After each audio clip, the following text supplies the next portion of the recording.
ಕೇಂದ್ರದ ಶಿಸ್ತು ಸಮಿತಿ ಯಾರಿಗೆ ನೋಟಿಸನ್ನು ಕೊಡಬೇಕು ಕೊಟ್ಟಿದ್ದಾರೆ, ಅದ್ರ ಬಗ್ಗೆ ಏನು ತೀರ್ಮಾನ ಆಗಬೇಕು ಅಂತೇಳಿ ಕೇಂದ್ರ ವರಿಷ್ಠರು ತೀರ್ಮಾನ ಮಾಡ್ತಾರೆ.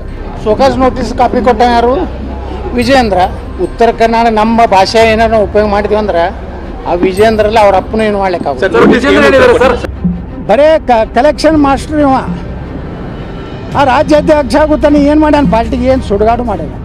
ಬರೀ ಅವ್ರ ಅಪ್ಪ ಇದ್ದ ಪಾಪ ಯಡಿಯೂರಪ್ಪನ ಜೈಲಿಗೆ ಕಳಿಸ್ಲಕ್ಕ ಕಾರಣನೇ ಇವತ್ತಿನ ರಾಜ್ಯಾಧ್ಯಕ್ಷ. ಧೀಮಂತ ಪೂಜ್ಯ ತಂದೆಯನ್ನು ಜೈಲಿಗೆ ಕಳಿಸಿದಂಥ ಮಹಾನ್ ನಾಯಕ. ಅವ್ರ ಹೆಸರಲ್ಲಿ ಎಷ್ಟು ಯಾವ್ಯಾವ ಸಹಿ ಮಾಡ್ಯಾನೋ ಏನೋ ಗೊತ್ತಿಲ್ಲ. ಸುಮ್ಮನೆ ಬಾಯಿ ಬಿಟ್ಟರೆ ಭಾಳ ಕೆಡ್ತೈತಿ, ಅದನ್ನ ಮಾಡಬೇಡ. ಚೆನ್ನಾಗಿ ಇರು, ನಿನ್ನ ಕಡೆ ನೀಗುವುದಿಲ್ಲ ಅಂದ್ರೆ ರಾಜೀನಾಮೆ ಕೊಟ್ಟು ಹೊಸ ಅಧ್ಯಕ್ಷರು ಬರ್ತಾರೆ. ನಮ್ಮ ಕೈಯಾಗ ಏನಾದ್ರು ಪಕ್ಷ ಸಿಗ್ತದೆ 130 ಸೀಟ್ ತರಲಿಲ್ಲ ಅಂದ್ರೆ ರಾಜಕೀಯ ನಿವೃತ್ತಿ ಆಗ್ತದೆ. ಬಿಜೆಪಿಯಿಂದ ಯತ್ನಾಳ್ ಅವ್ರನ್ನೇ ಉಚ್ಚಾಟನೆ ಮಾಡಿಬಿಟ್ಟಿದ್ದಾರೆ. 6 ವರ್ಷಗಳ ಯತ್ನಾಳ್ ಉಚ್ಚಾಟನೆ ಆಗಿರೋದು.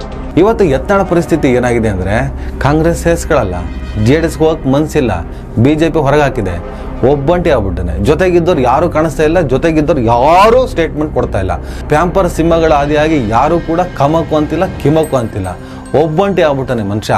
ಒಬ್ಬಂಟಿ ಆದಮೇಲೂ ಕೂಡ ನಾನು ಸುಮ್ಮನಿರಲ್ಲ, ಸತ್ಯಮೇವ ಜಯತೆ, ಹಂಗೆ ಹಿಂಗೆ ಅಂತ ಹೇಳ್ಬಿಟ್ಟು ಅರಣ್ಯ ರೋದನೆಯನ್ನು ಮಾಡ್ತಾ ಇದ್ದಾರೆ. ಸಾಮಾಜಿಕ ಜಾಲತಾಣದಲ್ಲಿ ಒಂದು ತಮಾಷೆ ಆಡ್ತಿದೆ. ಹಾಗಾದರೆ ಯತ್ನಾಳ್ ಎಲ್ಲಿಗೆ ಹೋಗಬೇಕು? BJPಗಿಲ್ಲ, JDSಗಿಲ್ಲ, ಕಾಂಗ್ರೆಸ್ಗಿಲ್ಲ, ಜೊತೆಗಿದ್ದವ್ರು ಕೈ ಕೊಟ್ಟಿದ್ದಾರೆ. ಹಾಗಾದ್ರೆ ಯತ್ನಾಳ್ ಇನ್ನು ಎಲ್ಲಿಗೆ ಹೋಗ್ತಾರೆ? ಯತ್ನಾಳ್ ಪಾಕಿಸ್ತಾನಕ್ಕೆ ಹೋಗೋದು ಬೆಟರು.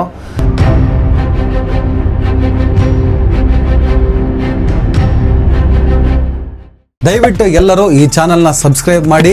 ನಿಮ್ಗೆ ಇಷ್ಟ ಆದರೆ ಈ ಚಾನಲ್ಗೆ ಜಾಯ್ನ್ ಆಗಿ. ಈ ವಿಡಿಯೋ ಇಷ್ಟ ಆದರೆ ದಯವಿಟ್ಟು ಎಲ್ಲರೂ ಶೇರ್ ಮಾಡಿ. ಸ್ವತಂತ್ರ ಪತ್ರಿಕೋದ್ಯಮವನ್ನು ಬೆಂಬಲಿಸಿ. ಹಲೋ, ನಮಸ್ಕಾರ. ಮೊನ್ನೆ ಹೋಳಿ ಹಬ್ಬದ ಸಂದರ್ಭದಲ್ಲಿ ಉತ್ತರ ಪ್ರದೇಶದ ಮುಖ್ಯಮಂತ್ರಿ ಯೋಗಿ ಆದಿತ್ಯನಾಥ್ ಹಾಗೂ ಉತ್ತರ ಪ್ರದೇಶದ BJPಯ ಮಂತ್ರಿ ರಘುರಾಜ್ ಸಿಂಗ್ ಒಂದು ಸ್ಟೇಟ್ಮೆಂಟನ್ನು ಕೊಡ್ತಾರೆ. ಈ ಸಲದ ಹೋಳಿ ಹಬ್ಬ ಶುಕ್ರವಾರ ಬರ್ತಾ ಇದೆ. ಹಾಗಾಗಿ ಮುಸಲ್ಮಾನರು ಮನೇಲೇ ನಮಾಜ್ ಮಾಡಿ. ಅಪ್ಪಿತಪ್ಪಿನೂ ನೀವು ಮಸೀದಿ ಕಡೆ ಬರಬೇಡಿ. ಯಾಕಂದರೆ ನಮ್ಮ ಹಿಂದೂಗಳು ಹೋಳಿ ಹಬ್ಬವನ್ನು ಆಚರಣೆ ಮಾಡ್ತಾರೆ, ಬಣ್ಣಗಳನ್ನು ಎರಚಿ ಸಂಭ್ರಮ ಪಡ್ತಾರೆ. ಈ ಸಂದರ್ಭದಲ್ಲಿ ನೀವುಗಳು ಮಸೀದಿಗೆ ಅಂತ ಬಂದರೆ ನಿಮ್ಮೇಲೂ ಕೂಡ ಬಣ್ಣವನ್ನು ಎರಚ್ಬೋದು. ಅವರು ಬಣ್ಣ ಎರಚಿದ್ರಂತ ನೀವು ಗಲಾಟೆ ಮಾಡೋ ಹಾಗಿಲ್ಲ. ನೀವು ಕಂಪ್ಲೇಂಟ್ ಕೊಟ್ಟರೆ ಆ ಕಂಪ್ಲೇಂಟನ್ನು ನಮ್ಮ ಪೊಲೀಸರು ಸ್ವೀಕಾರ ಮಾಡೋದಿಲ್ಲ. ಹಾಗಾಗಿ ಮರ್ಯಾದೆಯಿಂದ ಮನೆಯಲ್ಲೇ ನಮಾಜ್ ಮಾಡ್ಕೊಂಡಿರಿ. ಮಸೀದಿಗಳಿಗೆ ಟಾರ್ಪಲ್ ಹಾಕಿ. ನಿಮ್ಮ ಶುಕ್ರವಾರದ ನಮಾಜು ವಾರ ವಾರ ಬರುತ್ತೆ, ನಮ್ಮ ಹೋಳಿ ಹಬ್ಬ ವರ್ಷಕ್ಕೊಂದ್ಸಲ ಬರೋದು. ನಮಗೆ ನಮ್ಮಿಷ್ಟ ಬಂದ ಹಾಗೆ ಹೋಳಿ ಹಬ್ಬವನ್ನು ಆಚರಿಸೋದಕ್ಕೆ ಬಿಟ್ಬಿಡಿ. ಅದನ್ನು ಮೀರಿ ನಾವು ಮಸೀದಿಗೆ ನಮಾಜಿಗೆ ಬರ್ತೀವಿ ಅಂದರೆ ನಿಮ್ಮೇಲೆ ಬಣ್ಣ ಎರಚ್ಬೋದು, ನೀವು ಗಲಾಟೆ ಮಾಡೋ ಹಾಗಿಲ್ಲ. ರಘುರಾಜ್ ಸಿಂಗ್ ಇನ್ನೊಂದು ಹಂತವನ್ನು ಮೀರಿ ಮಾತಾಡ್ತಾರೆ. ಒಂದ ಮನೇಲಿರಿ, ಇಲ್ಲ ರಾಜ್ಯ ಬಿಟ್ಟು ಹೋಗಿ, ಇಲ್ಲ ಯಮಲೋಕಕ್ಕೆ ಹೋಗಕ್ಕೆ ರೆಡಿ ಆಗಿರಿ ಅಂತ. ಬರೀ ಉತ್ತರ ಪ್ರದೇಶ ಮಾತ್ರ ಅಲ್ಲ, ಭಾರತದ ಅನೇಕ ರಾಜ್ಯಗಳಲ್ಲಿ ಇದೇ ಥರದ ಸ್ಟೇಟ್ಮೆಂಟನ್ನು BJPಯ ಮಂತ್ರಿಗಳು ಹೇಳ್ತಾರೆ. ಆದರೆ ಅಪ್ಪಿತಪ್ಪಿ BJP ಹೈಕಮಾಂಡ್, ನರೇಂದ್ರ ಮೋದಿ, ಅಮಿತ್ ಶಾ ಆದಿಯಾಗಿ ಯಾರು ಕೂಡ ಈ ಥರದ ಸ್ಟೇಟ್ಮೆಂಟ್ನ ಕೊಡೋಕ್ಕೂ ಹೋಗಲಿಲ್ಲ. ಆ ಥರದ ಸ್ಟೇಟ್ಮೆಂಟ್ಗಳು ತಪ್ಪು ಅಂತ ಹೇಳೋಕ್ಕೂ ಹೋಗಲಿಲ್ಲ. ಅದು ಒತ್ತಟ್ಟಿಗಿರಲಿ. BJPಯ ರಾಜಕಾರಣದ ಹಾದಿಯನ್ನು ಬಲ್ಲವರು, ಅವರ ಸಿದ್ಧಾಂತವನ್ನು ಬಲ್ಲವರು ಇದರ ಬಗ್ಗೆ ಹೆಚ್ಚಿನ ವಿಮರ್ಶೆ ಅಂತೂ ಮಾಡೋಕ್ಕೆ ಹೋಗೋದಿಲ್ಲ. ಯಾಕಂದರೆ BJPಯನ್ನು ನೇರವಾಗಿ ಅದು ಮುಸಲ್ಮಾನರನ್ನು ದ್ವೇಷಿಸುವ ಪಕ್ಷ ಅಂತ ಡಿಕ್ಲೇರ್ ಮಾಡಾಗಿದೆ. BJP ಡಿಕ್ಲೇರ್ಡ್ ಮುಸಲ್ಮಾನ ವಿರೋಧಿ ಪಕ್ಷ. ಅದರ ಅರ್ಥ ಭಾರತದ ಸಂವಿಧಾನ, ಭಾರತದ ಪ್ರಜಾಪ್ರಭುತ್ವದ ಆಶಯಗಳಿಗೆ ವಿರುದ್ಧವಾದಂಥ ರಾಜಕೀಯವನ್ನು BJP ಮಾಡ್ತಾ ಇದೆ ಅನ್ನೋದರಲ್ಲಿ ಯಾವುದೇ ರೀತಿಯ ಅನುಮಾನಗಳಿಲ್ಲ. ಈ ದೇಶದಲ್ಲಿ ಸುಮಾರು 14%ಗಿಂತ ಅಧಿಕ ಸಂಖ್ಯೆಯಲ್ಲಿರುವ ಈ ದೇಶದ 2ನೇ ಅತಿ ದೊಡ್ಡ ಸಮುದಾಯ ಆಗಿರುವಂಥ ಮುಸಲ್ಮಾನ ಸಮುದಾಯವನ್ನು ದೂರ ಇಟ್ಟು ರಾಜಕಾರಣವನ್ನು ಮಾಡ್ತೀನಿ ಅನ್ನೋದು ಈ ಡೆಮಾಕ್ರಸಿಯಲ್ಲಿ ಸಾಧ್ಯ ಇಲ್ಲ ಅನ್ನುವಂಥ ಹಕೀಕತ್ತನ್ನು ಅವರು ಅರ್ಥ ಮಾಡ್ಕೊಂಡಿದ್ದಾರೆ. ಹಾಗಾಗಿ ಅವರು ಮುಸಲ್ಮಾನರನ್ನು ಬಿಟ್ಟು ರಾಜಕೀಯವನ್ನು ಮಾಡುವಂತಹ ಯಾವುದೇ ರೀತಿಯ ಸಾಹಸಕ್ಕೆ ಕೈ ಹಾಕ್ತಾ ಇಲ್ಲ.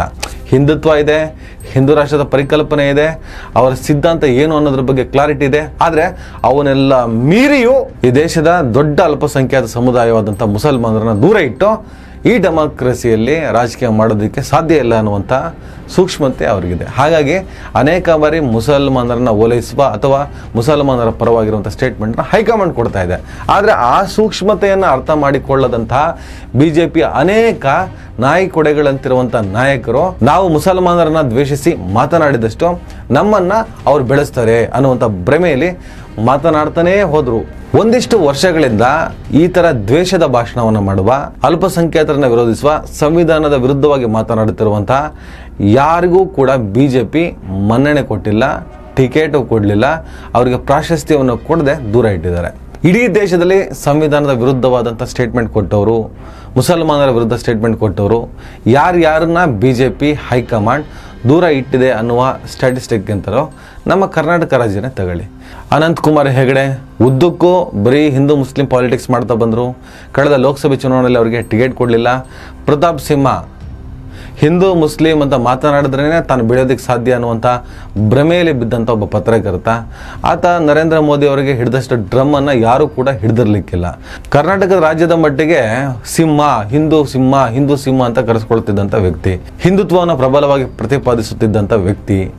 ಆದರೂ ಕೂಡ ಈ ಲೋಕಸಭೆ ಚುನಾವಣೆಯಲ್ಲಿ ಅವರಿಗೆ ಟಿಕೆಟ್ ಕೊಡಲಿಲ್ಲ. ಎರಡೆರಡು ಬಾರಿ ಗೆದ್ದರೂ ಕೂಡ ಈ ಸಲ ಗೆಲ್ಲುವ ಸಾಧ್ಯತೆ ಇದ್ದರೂ ಕೂಡ ಅವರಿಗೆ ಟಿಕೆಟ್ ಕೊಡಲಿಲ್ಲ. ಅವ್ರ ಬದಲಿಗೆ ಯದುವೀರ್ ಒಡೆಯರಿಗೆ ಟಿಕೆಟನ್ನು ಕೊಡ್ತಾರೆ. ಇನ್ನು ಈಶ್ವರಪ್ಪ, ಈ ಪ್ರತಾಪ್ ಸಿಂಹ, ಅನಂತಕುಮಾರ್ ಹೆಗಡೆಗಿಂತನೂ ಹಳೇ ಹಿಂದೂ ಹುಲಿ, ಹಿಂದುತ್ವವನ್ನು ಪ್ರತಿಪಾದಿಸುತ್ತಾ ಬಂದಂಥ ಒಬ್ಬ ನಾಯಕ. ಅವರು ಯಡಿಯೂರಪ್ಪನ ವಿರುದ್ಧ ಅಸಮಾಧಾನವನ್ನು ಹೊರ ಹಾಕ್ತಾ ಇದ್ರು. ಇನ್ನಿತರ ಕಾರಣಕ್ಕೋಸ್ಕರ ಈಶ್ವರಪ್ಪನವರನ್ನು ಪಕ್ಷದಿಂದ ಉಚ್ಚಾಟನೆ ಮಾಡಾಕ್ಬಿಡ್ತಾರೆ BJP high command. Ananthkumar Hegde, Pratap Simha, KS Eshwarappa, ಈಗ ಬಸವನಗೌಡ ಪಾಟೀಲ್ ಯತ್ನಾಳ್. ಬಸವನಗೌಡ ಪಾಟೀಲ್ ಯತ್ನಾಳ್ ಅವರನ್ನು ಈಗ ಪಕ್ಷದಿಂದ ಉಚ್ಚಾಟನೆ ಮಾಡಲಾಗಿದೆ. ಪಕ್ಷ ವಿರೋಧಿ ಚಟುವಟಿಕೆ, ಅಶಿಸ್ತು. ನಿಮ್ಗೆ ಗೊತ್ತಿರ್ಬೋದು, ಮೊದಲಿಂದನೂ ಯಡಿಯೂರಪ್ಪನವರ ಕುಟುಂಬ, ಯಡಿಯೂರಪ್ಪನವರ ಸೇರಿದಂತೆ ಯಡಿಯೂರಪ್ಪನವರ ಕುಟುಂಬದ ವಿರುದ್ಧ ಅಸಮಾಧಾನವನ್ನು ಹೊರಹಾಕುತ್ತಿದ್ದಂಥ ಬಸವನಗೌಡ ಪಾಟೀಲ್ ಯತ್ನಾಳ್ 2009ರಲ್ಲಿ ಯಡಿಯೂರಪ್ಪ ಹಾಗೂ ಶೋಭಾ ಕರಂದ್ಲಾಜೆಗೆ ಸಂಬಂಧಪಟ್ಟ ಹಾಗೆ ಲೂಸ್ ಟಾಕ್ ಮಾಡಿದ್ದಕ್ಕೆ ಅವರನ್ನು ಪಕ್ಷದಿಂದ ಉಚ್ಚಾಟನೆ ಮಾಡಲಾಗಿತ್ತು. 2016ರಲ್ಲಿ ಒಂದು ಸೆಕೆಂಡ್ ಪಕ್ಷ ವಿರೋಧಿ ಚಟುವಟಿಕೆ ಮಾಡಿದ್ದಕ್ಕೆ ಅವರನ್ನು ಪಕ್ಷದಿಂದ ಉಚ್ಚಾಟನೆ ಮಾಡಲಾಗಿತ್ತು. ಈ ನಡುವೆ ಅವರು JDS ಪಕ್ಷವನ್ನು ಸೇರಿಕೊಂಡು ಮುಸಲ್ಮಾನರ ಟೋಪಿಗಳನ್ನು ಹಾಕೊಂಡು ಟಿಪ್ಪು ಜಯಂತಿಯನ್ನೆಲ್ಲ ಮಾಡಿ ವಾಪಸ್ ಮತ್ತೆ ಬಿಜೆಪಿಗೆ ಬಂದು ಟಿಪ್ಪುವನ್ನು ಬೈಕೊಂಡು ರಾಜಕಾರಣವನ್ನು ಶುರು ಮಾಡಿರ್ತಾರೆ. ಯಾವಾಗ ಬಿಜೆಪಿ ಯಡಿಯೂರಪ್ಪನವರ ಪುತ್ರ ವಿಜಯೇಂದ್ರ ಅವರನ್ನ ಬಿಜೆಪಿ ರಾಜ್ಯಾಧ್ಯಕ್ಷ ಅಂತ ಮಾಡುತ್ತೋ ಆಗ ಒಂದು ಸೆಕೆಂಡ್ ಬಸವನಗೌಡ ಪಾಟೀಲ್ ಯತ್ನಾಳ್ ಸಿಡಿದು ಬಿಡ್ತಾರೆ. ಕೇಂದ್ರದ ಶಿಸ್ತು ಸಮಿತಿ ಯಾರಿಗೆ ನೋಟಿಸನ್ನು ಕೊಡಬೇಕು ಕೊಟ್ಟಿದ್ದಾರೆ, ಅದ್ರ ಬಗ್ಗೆ ಏನ್ ತೀರ್ಮಾನ ಆಗಬೇಕು ಅಂತೇಳಿ ಕೇಂದ್ರ ವರಿಷ್ಠರು ತೀರ್ಮಾನ ಮಾಡ್ತಾರೆ. ಸೋಕಾಸ್ ನೋಟಿಸ್ ಕಾಪಿ ಕೊಟ್ಟ ಯಾರು? ವಿಜಯೇಂದ್ರ. ಉತ್ತರ ಕರ್ನಾಟಕ ನಮ್ಮ ಭಾಷೆ ಏನಾರು ಉಪಯೋಗ ಮಾಡಿದ್ವಿ ಅಂದ್ರೆ ಆ ವಿಜಯೇಂದ್ರಲ್ಲಿ ಅವ್ರ ಅಪ್ಪನೂ ಏನು ಮಾಡ್ಲಿಕ್ಕೆ ಬರೇ ಕಲೆಕ್ಷನ್ ಮಾಸ್ಟರ್ ಇವ. ಆ ರಾಜ್ಯಾಧ್ಯಕ್ಷ ಆಗುತ್ತಾನೆ, ಏನು ಮಾಡ್ಯಾನ ಪಾರ್ಟಿಗೆ? ಏನು ಸುಡುಗಾಡು ಮಾಡಿಲ್ಲ. ಬರೀ ಅವ್ರ ಅಪ್ಪ ಇದ್ದ. ಪಾಪ ಯಡಿಯೂರಪ್ಪನ ಜೈಲಿಗೆ ಕಳಿಸ್ಲಕ್ಕೆ ಕಾರಣನೇ ಇವತ್ತಿನ ರಾಜ್ಯಾಧ್ಯಕ್ಷ. ಧೀಮಂತ ಪೂಜ್ಯ ತಂದೆಯನ್ನು ಜೈಲಿಗೆ ಕಳಿಸಿದಂಥ ಮಹಾನ್ ನಾಯಕ. ಅವ್ರ ಹೆಸರಲ್ಲಿ ಎಷ್ಟು ಯಾವ್ಯಾವ ಸಹಿ ಮಾಡ್ಯಾನೋ ಏನೋ ಗೊತ್ತಿಲ್ಲ. ಸುಮ್ಮನೆ ಬಾಯಿ ಬಿಟ್ಟರೆ ಭಾಳ ಕೆಡ್ತೈತಿ. ಅದನ್ನ ಮಾಡಬೇಡ. ಚೆನ್ನಾಗಿ ಇರು. ನಿನ್ನ ಕಡೆ ನೀಗುವುದಿಲ್ಲ ಅಂದ್ರೆ ರಾಜೀನಾಮೆ ಕೊಟ್ಟು ಹೊಸ ಅಧ್ಯಕ್ಷರು ಬರ್ತಾರೆ. ನಮ್ಮ ಕೈಯಾಗ ಏನಾದ್ರು ಪಕ್ಷ ಸಿಗ್ತದೆ 130 ಸೀಟ್ ತರಲಿಲ್ಲ ಅಂದ್ರೆ ರಾಜಕೀಯ ನಿವೃತ್ತಿ ಆಗ್ತದೆ. ಬಹಿರಂಗವಾಗಿ ಯಡಿಯೂರಪ್ಪನವರ ವಿರುದ್ಧ, ವಿಜಯೇಂದ್ರ ವಿರುದ್ಧ ಸ್ಟೇಟ್ಮೆಂಟನ್ನು ಕೊಡೋದಕ್ಕೆ ಸ್ಟಾರ್ಟ್ ಮಾಡ್ತಾರೆ. ಕರ್ನಾಟಕ ರಾಜ್ಯದಲ್ಲಿ ಬಿಜೆಪಿ ರಾಜ್ಯಾಧ್ಯಕ್ಷನಾಗಿರುವಂಥ ವಿಜಯೇಂದ್ರ, ಪಕ್ಷವನ್ನು ಸಂಘಟಿಸುವಂಥ ಗುರುತರ ಜವಾಬ್ದಾರಿಯನ್ನು ಹೊತ್ತುಕೊಂಡಿರುವಂಥ ವಿಜಯೇಂದ್ರ ಅವರನ್ನು ಆ ಸ್ಥಾನಕ್ಕೆ ನೇಮಿಸಿದ್ದು ಬಿಜೆಪಿ ಹೈಕಮಾಂಡ್. ಇದೆಲ್ಲ ಗೊತ್ತಿದ್ದು ಕೂಡ ನೇರವಾಗಿ ವಿಜಯೇಂದ್ರ ವಿರುದ್ಧ, ಯಡಿಯೂರಪ್ಪನ ವಿರುದ್ಧ ದಾಳಿಯನ್ನು ಮಾಡ್ತಾ ಇದ್ದಾಗ ಬಸವನಗೌಡ ಪಾಟೀಲ್ ಯತ್ನಾಳ್ ಅವರಿಗೆ ನೋಟಿಸ್ ಜಾರಿ ಮಾಡ್ತಾರೆ. ನೀವು ಉತ್ತರ ಕೊಡಬೇಕಪ್ಪ, ನೀನು ಈ ಥರ ಮಾಡೋದು ಹೆಂಗೆ ಅಂತ. ಆ ಸಂದರ್ಭದಲ್ಲಿ ಬಸವನಗೌಡ ಪಾಟೀಲ್ ಯತ್ನಾಳ್ ಏನು ಮಾಡ್ತಾರೆ, ಯಾವುದೇ ಕಾರಣಕ್ಕೂ ಬಿಜೆಪಿ ಹೈಕಮಾಂಡ್ ತನ್ನ ಮೇಲೆ ಕ್ರಮವನ್ನು ತೆಗೆದುಕೊಳ್ಳಬಾರದು, ಶಿಸ್ತಿನ ಕ್ರಮವನ್ನು ತೆಗೆದುಕೊಳ್ಳಬಾರದು ಅಂಥೇಳಿ ಹಿಂದುತ್ವದ ಹುಲಿ ಅನ್ನುವಂತಹ ಪ್ರೊಪಗಂಡವನ್ನು ಸೃಷ್ಟಿ ಮಾಡೋದಕ್ಕೆ ಶುರು ಮಾಡ್ತಾರೆ. ನಾನೊಬ್ಬ ಹಿಂದೂ ಹುಲಿ ಅಂತ ಹೇಳ್ಬಿಟ್ಟು ಸಾಲಾಗಿ ಸಿಕ್ಕ ವೇದಿಕೆಗಳಲ್ಲಿ ಮುಸಲ್ಮಾನರನ್ನ ಬೈಯೋದಕ್ಕೆ ಶುರು ಮಾಡ್ತಾರೆ. ರಾಹುಲ್ ಗಾಂಧಿಗೆ ಗೊತ್ತಿಲ್ಲ ಅವ ಯಾವ ಜಾತಿಯಾಗ ಹುಟ್ಟ್ಯಾನೋ ಅನ್ನೋದು. ಅವ ಸಾಬ್ರಿಗೆ ಹುಟ್ಟ್ಯಾನೋ, ಕ್ರಿಶ್ಚಿಯನ್ರಿಗೆ ಹುಟ್ಟ್ಯಾನೋ, ಅದೇ ಇನ್ನೂ ಅದು ತನಿಖೆ ಆಗಬೇಕಾಗಿತ್ತು. ಮತ್ತು ಅವ ಬ್ರಾಹ್ಮಣ ಹಿಂದೂಕ್ಕೆ ಯಾವ ಬ್ರಾಹ್ಮಣ ತಿಳ್ಕೊತಾನ ಅವನು. ನಾನು ಜನಿವಾರ ಹಾಕೋ ಬ್ರಾಹ್ಮಣ ಎಲ್ಲಿ ಬರ್ತದೆ? ಅವ್ರ ಅಪ್ಪ ಬೇರೆ, ಅವ್ರ ಅವ್ವ ಬೇರೆ. ಅವ್ವ ಇಟ್ಲೇಕಿ, ಅಪ್ಪ ಎಲ್ಲಿ ಮೊಘಲರ ಕೈಯಾಗ ಕೆಲಸ ಮಾಡೋದಂಥವನು, ಮರಿಮಮ್ಮಗ. ಎಲ್ಲ ಕಂಟ್ರಿ ಕುಸ್ತೂಲಿದ್ದಂಗೆ. ಗುಂಡೂರಾವ್ ಹೆಚ್ಚು ಕಡಿಮೆ ಅವ್ರ ಮನೆಯಾಗ ಅರ್ಧ ಪಾಕಿಸ್ತಾನ ಐತಿ. ಗುಂಡೂರಾವ್ ಮನೆಯಾಗೆ ಪಾಕಿಸ್ತಾನ ಐತಿ. Tipu Sultan Tipu is also an historical man. He also fought against the British people. Tipu Sultan ಒಬ್ಬ ಮುಸಲ್ಮಾನರನ್ನ ಬೈಯೋದೇ ಹಿಂದುತ್ವ ಅಂತ ಅನ್ಕೊಂಡಿದ್ದಾರೆ. ಆದರೆ BJP ಹೈಕಮಾಂಡ್ ಅಥವಾ RSS ಮುಸಲ್ಮಾನರನ್ನ ದ್ವೇಷಿಸೋದೆ ಅಥವಾ ಮುಸಲ್ಮಾನರನ್ನ ವಿರೋಧಿಸೋದೆ ಹಿಂದುತ್ವ ಅಂತ ಅಂದ್ಕೊಂಡಿಲ್ಲ. ಅವ್ರ ಪ್ರೊಪಗಂಡ, ಅವ್ರ ಪ್ಲಾನೇ ಬೇರೆ ಇದೆ. ಇಲ್ಲಿ ಮುಸಲ್ಮಾನ ಯಾರಿಗೆ ತಡೆಗೋಡೆ ಅನ್ನುವಂಥ ಕ್ಲಾರಿಟಿ ಅವರಿಗಿದೆ. ಆದರೆ ಈ ಅವಿವೇಕಿಗಳಿಗೆ ಅದು ಅರ್ಥನೇ ಆಗಲಿಲ್ಲ. ಇವ್ರ ಪ್ರಕಾರ ಹಿಂದುತ್ವ ಅಂದರೆ, ಹಿಂದೂ ರಾಷ್ಟ್ರ ಅಂದರೆ ಮುಸಲ್ಮಾನರನ್ನ ದ್ವೇಷಿಸೋದು, ಅಲ್ಪಸಂಖ್ಯಾತರನ್ನ ದ್ವೇಷಿಸೋದು, ಅಲ್ಪಸಂಖ್ಯಾತರನ್ನ ಮಟ್ಟ ಹಾಕೋದು, ಅಲ್ಪಸಂಖ್ಯಾತ ಮುಸಲ್ಮಾನರನ್ನ ಮುಗಿಸೋದು ಅಂತಲೇ ಅಂದ್ಕೊಂಡಿದ್ದಾರೆ. ಆ ಆಧಾರದಲ್ಲಿ ಪಾಪ ಜನರನ್ನು ಯಾಮಾರಿಸಿ, ಅಮಾಯಕ ಜನರನ್ನು ಯಾಮಾರಿಸಿ ಅವ್ರ ತಲೆಯಲ್ಲಿ ವಿಷ ಬೀಜವನ್ನು ಬಿತ್ತುವಂಥ ಕೆಲಸವನ್ನು ಮಾಡ್ತಾ ಬಂದರು. ವಕಪ್ಪು ವಕಪ್ಪು ವಕಪ್ಪು ವಕಪ್ಪು ವಕಪ್ಪು ಅಂತ ಹೇಳಿಬಿಟ್ಟು ಒಂದು ಕಡೆ ವಿಜಯೇಂದ್ರ ಹಿಂದೂಗಳ ಆಸ್ತಿಯನ್ನೆಲ್ಲ ವಫ್ ಮುಟ್ಟುಗೋಲು ಹಾಕೊಳ್ಳುತ್ತಿದೆ ಅಂತ ಹೇಳ್ಬಿಟ್ಟು ಹೋರಾಟ ಮಾಡ್ತಿದ್ರೆ, ಇನ್ನೊಂದು ಕಡೆ ಯತ್ನಾಳ್ ತನ್ನ ಟೀಮ್ ಕಟ್ಕೊಂಡು ಹೋರಾಟ ಮಾಡೋದಕ್ಕೆ ಶುರು ಮಾಡುತ್ತಾರೆ. ಒಂದೇ ಪಕ್ಷ ಎರಡು ಬಣ ಬಡಿದಾಟ ಜೋರಾಗುತ್ತೆ. ವಿಜಯೇಂದ್ರ ಅಪ್ಪಿತಪ್ಪಿ ಕೂಡ ಯತ್ನಾಳ್ ವಿರುದ್ಧ ಕೆಟ್ಟ ಸ್ಟೇಟ್ಮೆಂಟನ್ನು ಕೊಡಲ್ಲ. ಯಡಿಯೂರಪ್ಪನವರು ಕೂಡ ಅವರು ನಮ್ಮ ಪಕ್ಷದ ಹಿರಿಯ ನಾಯಕರು ಅಂತಲೇ ಹೇಳ್ತಾ ಬರ್ತಾರೆ. ಆದರೆ ಬಸನಗೌಡ ಪಾಟೀಲ್ ಯತ್ನಾಳ್ ಮುಲಾಜಿಲ್ಲದೆ ಯಡಿಯೂರಪ್ಪನವ್ರನ್ನ BY ವಿಜಯೇಂದ್ರ ಅವ್ರನ್ನ ಟೀಕೆ ಮಾಡೋದಕ್ಕೆ ಶುರು ಮಾಡುತ್ತಾರೆ. ಏಕವಚನದಲ್ಲೆಲ್ಲ ಬಯೋದಕ್ಕೆ ಶುರು ಮಾಡ್ತಾರೆ. ತನ್ನದೇ ಒಂದು ಟೀಮನ್ನು ಕಟ್ಕೊಳ್ತಾರೆ. ಅದರಲ್ಲಿ ರಮೇಶ್ ಜಾರಕಿಹೊಳಿ ಇರ್ತಾರೆ, ಕುಮಾರ್ ಬಂಗಾರಪ್ಪ ಇರ್ತಾರೆ, ಅರವಿಂದ್ ಲಿಂಬಾವಳಿ ಇರ್ತಾರೆ, ನಾರಾಯಣ್ ಗೌಡ ಇರ್ತಾರೆ, ಪ್ರತಾಪ್ ಸಿಂಹ ಇರ್ತಾನೆ. ಇವರೆಲ್ಲರನ್ನ ಸೇರಿಸ್ಕೊಂಡು ಬಂಡಾಯವನ್ನು ಹೇಳುವ ಆ ಮೂಲಕ ಹೈಕಮಾಂಡ್ಗೆ, BJP ಹೈಕಮಾಂಡ್ಗೆ ಒತ್ತಡವನ್ನು ಹೇರುವಂತಹ ಪ್ರಯತ್ನವನ್ನು ಮಾಡ್ತಾರೆ. BY ವಿಜಯೇಂದ್ರನ ಇಳಿಸಿ, ಆತ BJPಯ ರಾಜ್ಯಾಧ್ಯಕ್ಷ ಆಗೋದಕ್ಕೆ ನಾಲಾಯಕ್ಕೋ, ಆತ ಪಕ್ಷವನ್ನು ಸಂಘಟಿಸೋದಿಲ್ಲ, ಆತ ಒಬ್ಬ ಅಡ್ಜಸ್ಟ್ಮೆಂಟ್ ಗಿರಾಕಿ, ಆತ ಒಬ್ಬ ಭ್ರಷ್ಟಾಚಾರಿ, ನಮಗೆ ಅವಕಾಶ ಕೊಡಿ, ನಾವು BJPನ ಈ ರಾಜ್ಯದಲ್ಲಿ ಅಧಿಕಾರಕ್ಕೆ ತರ್ತೀವಿ, ಹಿಂದುತ್ವವನ್ನು ಪ್ರಬಲವಾಗಿ ಪ್ರತಿಪಾದಿಸುವಂತಹ ನಾಯಕರುಗಳು ನಾವು, ಪಂಚಮಸಾಲಿ ಲಿಂಗಾಯತ ಸಮುದಾಯ ಯಡಿಯೂರಪ್ಪನ ಹತ್ರ ಇಲ್ಲ, ನನ್ನ ಹತ್ರ ಇದೆ, ನಾನು ತುಂಬ ಶಕ್ತಿಶಾಲಿ, ಇಲ್ಲಿ ನನಗೆ ಪ್ರಾಶಸ್ತ್ಯ ಕೊಡಿ, ನನಗೆ ರಾಜ್ಯಾಧ್ಯಕ್ಷ ಮಾಡಿ, ನಾನು ಮುಖ್ಯಮಂತ್ರಿ ಆಗಬೇಕು, ನಾನು ಪ್ರತಿ ಜಿಲ್ಲೆಯಲ್ಲೂ JCBಗಳನ್ನೆಲ್ಲ ಹಾಕ್ತೀನಿ, ಹಂಗೆ ಮಾಡ್ತೀನಿ ಹಿಂಗೆ ಮಾಡ್ತೀನಿ ಅಂತೇಳಿ ಆ ಮೂಲಕ ಹೈಕಮಾಂಡ್ಗೆ ಒತ್ತಡವನ್ನು ಹೇರ್ತಾರೆ. ಇವತ್ತಿನ ರಾಜ್ಯಾಧ್ಯಕ್ಷ ಧೀಮಂತ ಪೂಜ್ಯ ತಂದೆಯನ್ನು ಜೈಲಿಗೆ ಕಳಿಸಿದಂಥ ಮಹಾನ್ ನಾಯಕ, ಅವ್ರ ಹೆಸರಲ್ಲಿ ಎಷ್ಟು ಯಾವ್ಯಾವ ಸಹಿ ಮಾಡ್ಯಾನೋ ಏನೋ ಗೊತ್ತಿಲ್ಲ. ಸುಮ್ಮನೆ ಬಾಯಿ ಬಿಟ್ಟರೆ ಭಾಳ ಕೆಡ್ತೈತಿ, ಅದನ್ನ ಮಾಡಬೇಡ. ಚೆನ್ನಾಗಿ ಇರು, ನಿನ್ನ ಕಡೆ ನೀಗುವುದಿಲ್ಲ ಅಂದರೆ ರಾಜೀನಾಮೆ ಕೊಟ್ಟು ಹೊಸ ಅಧ್ಯಕ್ಷರು ಬರ್ತಾರೆ. ನಮ್ಮ ಕೈಯಾಗ ಏನಾದ್ರು ಪಕ್ಷ ಸಿಗ್ತದೆ 130 ಸೀಟ್ ತರಲಿಲ್ಲ ಅಂದರೆ ರಾಜಕೀಯ ನಿವೃತ್ತಿ ಆಗ್ತದೆ. ಆದರೆ ಪಕ್ಷದ ಒಳಗಡೆ ಇದು ಭಿನ್ನಮತೀಯ ಧ್ವನಿಗಳಾಗಿರೋದ್ರಿಂದ BJP ಹೈಕಮಾಂಡ್ ನೋಟಿಸನ್ನು ಜಾರಿ ಮಾಡುತ್ತೆ. ಇಮಿಡಿಯೇಟಾಗಿ ಆ್ಯಕ್ಷನ್ ಅಂತ ತಗೊಳ್ಳಲ್ಲ. ಯಾಕಂದರೆ ಬಸನಗೌಡ ಪಾಟೀಲ್ ಯತ್ನಾಳ್ ಏನು ಈ ಪ್ರಮಾಣದಲ್ಲಿ ಹಿಂದುತ್ವವನ್ನು ಮಾತಾಡ್ತಿದ್ದಾರೆ. ಹಾಗಾಗಿ ಅವರನ್ನು ಮುಟ್ಟಿದ್ರೆ ಹಿಂದುತ್ವಕ್ಕೆ ಏನಾದರೂ ಧಕ್ಕೆ ಬರುತ್ತಾ, ಹಿಂದುತ್ವದ ಓಟ್ಗಳೇನಾದ್ರೂ ಮಿಸ್ ಆಗುತ್ತಾ, ಅಷ್ಟನ್ನು ಯೋಚನೆ ಮಾಡುವಷ್ಟು ಮೂರ್ಖತನಕ್ಕೆ BJP ಹೈಕಮಾಂಡ್ ಹೋಗಲೇ ಇಲ್ಲ. ಯಾಕಂದರೆ ಅದೇನೇ ಹಿಂದೂ ಹುಲಿ, ಅದೇನೇ ಹಿಂದುತ್ವ ಅಂದ್ರೋ ಇಡೀ ದೇಶದಲ್ಲಿ ಹಿಂದುತ್ವದ ಓಟು ಮೋದಿಯವರ ಮುಖವನ್ನು ನೋಡಿ ಹೋಗ್ತದೆ.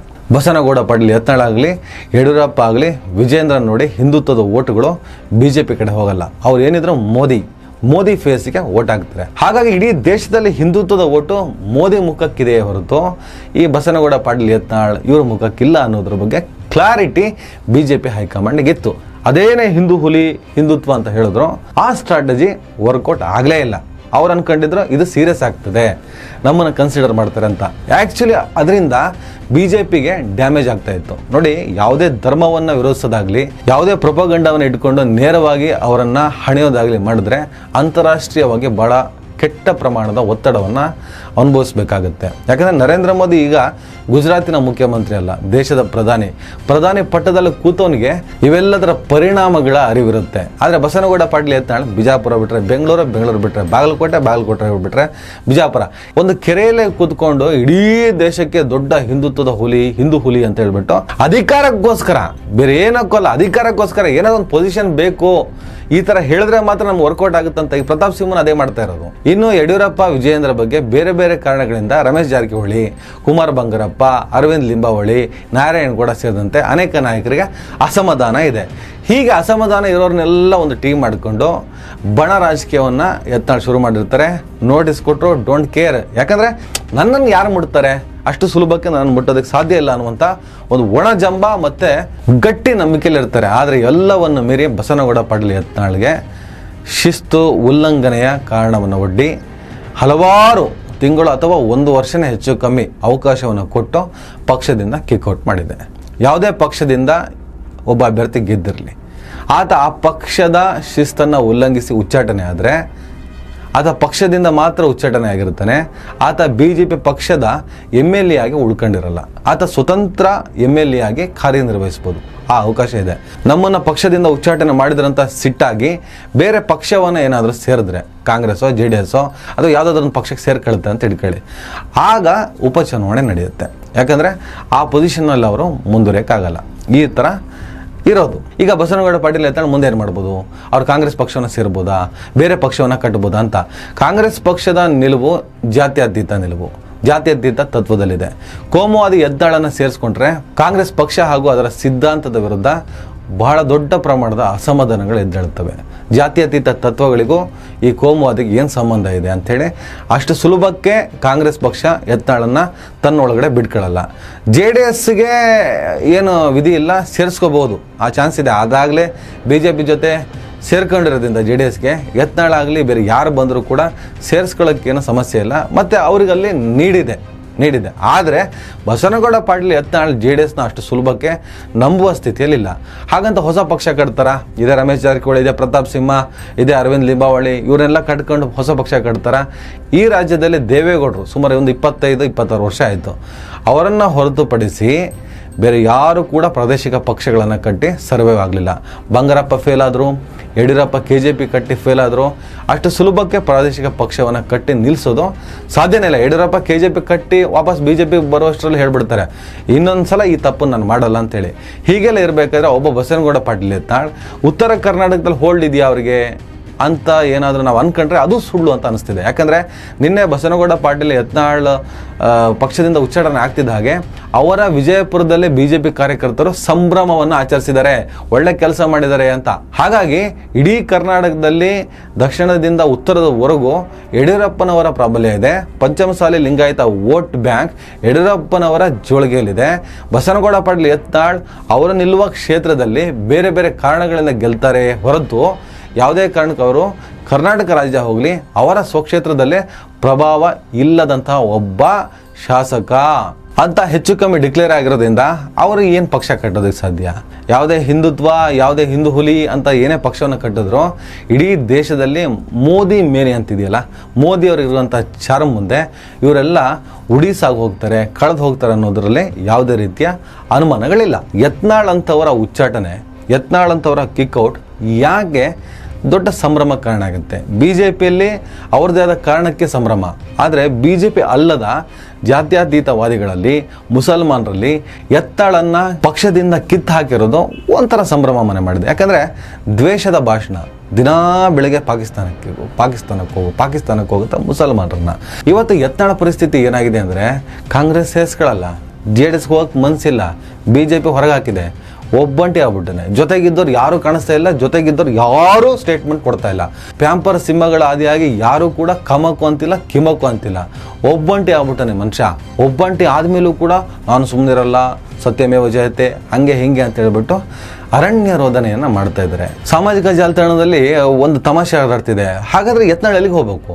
BJPಗಿಲ್ಲ, JDSಗಿಲ್ಲ, ಕಾಂಗ್ರೆಸ್ಗಿಲ್ಲ, ಜೊತೆಗಿದ್ದವ್ರು ಕೈ ಕೊಟ್ಟಿದ್ದಾರೆ. ಹಾಗಾದ್ರೆ ಯತ್ನಾಳ್ ಇನ್ನು ಎಲ್ಲಿಗೆ ಹೋಗ್ತಾರೆ? ಯತ್ನಾಳ್ ಪಾಕಿಸ್ತಾನಕ್ಕೆ ಹೋಗೋದು ಬೆಟರು.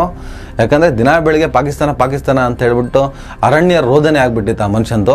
ಈಗ ಎಲ್ಲೂ ಸಲ್ಲದ ಈ ವ್ಯಕ್ತಿ ಪಾಕಿಸ್ತಾನಕ್ಕೆ ಹೋಗೋದು ಬೆಸ್ಟು ಅಂತ ಹೇಳ್ಬಿಟ್ಟು ಒಂದು ತಮಾಷೆ ಮತ್ತು ಸೀರಿಯಸ್ ಆದ ತಮಾಷೆ.